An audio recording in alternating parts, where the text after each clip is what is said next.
دوستو میں ہوں حبیب داؤد۔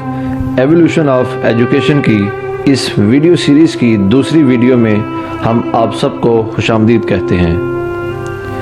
آج ہم جس تہذیب اور اس کے ایجوکیشن سسٹم پر بات کریں گے اس کو تاریخ میں قدیم مصری تہذیب کے نام سے یاد کیا جاتا ہے۔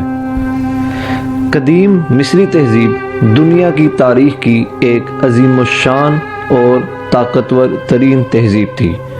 یہ تہذیب 3150 قبل مسیح میں تشکیل پائی اور 30 قبل مسیح اپنے اختتام کو پہنچی، یعنی یہ تہذیب تقریباً 3000 سال تک قائم رہی۔ قدیم مصری تہذیب شمال مشرقی افریقہ میں دریائے نیل کے کنارے واقع تھی۔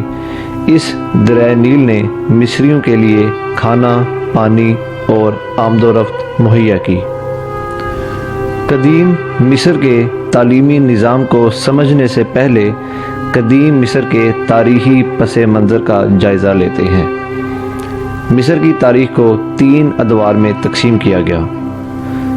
Number 1 old kingdom, number 2 middle kingdom اور نمبر 3 نیو کنگڈم۔ ماہرین کے مطابق ایک بادشاہ جس کا نام مینس یا نیرمر بتایا جاتا ہے نے 3150 قبل مسیح میں مصر کے اپر اور لوور حصے کو متحد کر کے اس کا کنٹرول حاصل کیا اور ایجپشن سویلائزیشن کی بنیاد رکھی۔ اب بات کرتے ہیں سب سے پہلے دور یعنی اولڈ کنگڈم کی۔ اس کنگڈم کا آغاز 2686 قبل مسیح میں ہوا، جو کہ چھٹی ڈائناسٹی کے بادشاہ پیپے دوم کی موت کے بعد 2181 قبل مسیح میں انتشار کے ساتھ ختم ہوا۔ یہ مصر میں امن و خوشحالی کا سنہری دور تھا۔ اس دور میں پیرامڈز بنے جو آج بھی دیکھنے والوں کی عقل کو دنگ کر دیتی ہے۔ اس کے بعد سب سے پہلا انٹرمیڈیٹ پیریڈ آتا ہے، جو کہ تقریباً 2181 قبل مسیح سے 2055 قبل مسیح تک مصر ٹوٹ پھوٹ کا شکار ہوتا رہا۔ غیر ملکی حملے، قحط اور بیماریوں نے مصریوں کی کمر توڑ دی۔ اب آتا ہے سب سے دوسرا دور مڈل کنگڈم۔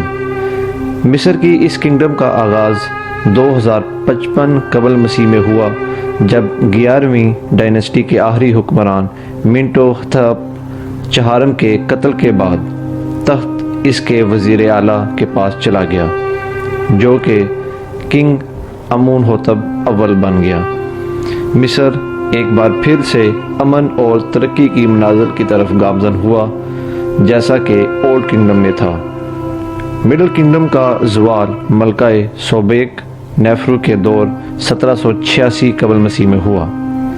اس کے بعد آتا ہے سیکنڈ انٹرمیڈیٹ پیریڈ۔ تقریباً 219 سال تک مصر خانہ جنگیوں اور بیرونی حملوں کی وجہ سے تباہی کا شکار ہوتا رہا۔ اب بات کرتے ہیں تیسرے دور کی یعنی نیو کنگڈم کی۔ 18ویں ڈائناسٹی کے پہلے بادشاہ احمس اول کے زیر اثر مصر ایک بار پھر متحد ہوا۔ اب مصر نے اپنی حدود کو بڑھاتے ہوئے نیوبیا، فلسطین، شام میں فوجی مہمات کا آغاز کر دیا۔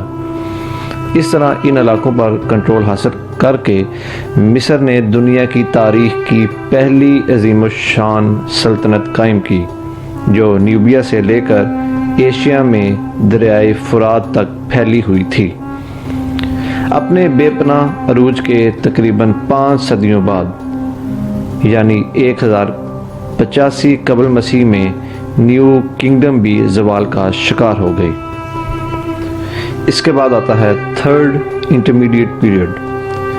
اس دور میں مصر نے فلسطین، شام میں اپنے صوبے کھو دیے۔ غیر ملکیوں نے مصر پر حملے کیے۔ تقریباً ان 400 سالوں نے مصر کی سیاست، معاشرت اور ثقافت میں اہم تبدیلیاں دیکھیں۔ الیگزینڈر کی فتوحات۔ اس کے بعد اس دور میں سب سے پہلے تقریباً 522 قبل مسیح پرشین رولرز نے مصر پر حملے کر کے اس کو پرشین امپائر کا حصہ بنا لیا۔ تقریباً 333 قبل مسیح میں اسکندر اعظم نے پرشین آرمی کو شکست دے کر مصر کو فتح کر لیا۔ اس کے بعد مصر رومن امپائر کے زیر تسلط آ گیا۔